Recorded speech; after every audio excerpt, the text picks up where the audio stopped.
What's your path to be a mayor? Well, I was the happiest broke teacher you'd ever met in your life. I listen. Music education. I taught music. I wanted to be a music teacher in the third grade, and I just, yeah, that's all I ever wanted to do, and I did it. I went to, was drum major in high school, drum major in college at North Carolina Central.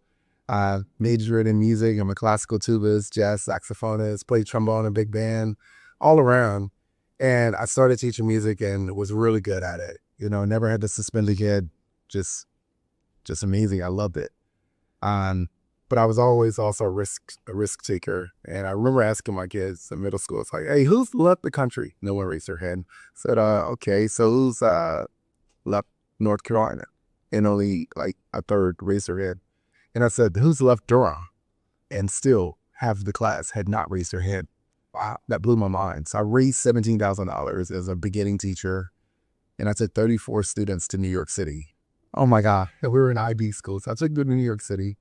And I had two kids in a wheelchair. And we didn't have enough money to have the bus travel all over the city. So we parked it in Queens, stayed at a Comfort Inn, and we used public transportation. And the entire purpose of that trip was to do a research project that compared talent versus skill. Because these are talented kids, but they could barely write a 4-page. They could barely write a half-page paper. And so I wanted it to be practical. And so I took that risk. 2 kids in a wheelchair, 32 others, never been out of, Oh my God. never been in New York, and it turned out to be successful. I say all that to say it promoted me to being teacher of the year. And then I was moved to the high school and won teacher of the year again. And that's when my kids promoted me. They encouraged me, rather, to get my license to be a principal. And I did. And I became a principal, an associate superintendent. And I then became a consultant and did some work at the governor's office. And my wife came home basically stressed out one day. She's a general manager at a restaurant. I said, okay, all right, leave your job. She left her job. And she couldn't stay home doing nothing. So a week later, she started making sandwiches, doing samples, and people loved it. And they kept calling and calling and calling. And then we got a call from Google.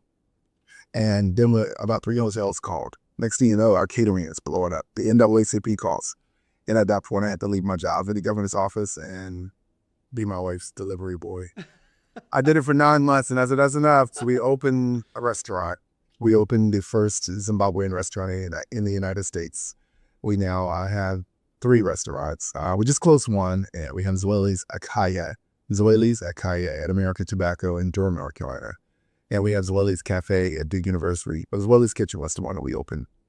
And Zweli's Catering. And it just turned out to be great until I got my first tax bill.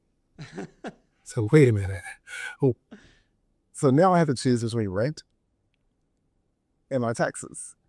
And it was extremely high. So basically, I went to City Hall and I said, why are these taxes so high? And they say, you chose to go into business. And there were some socialists on there as well. And they didn't hate small businesses. They bragged on them, but they didn't really support them either.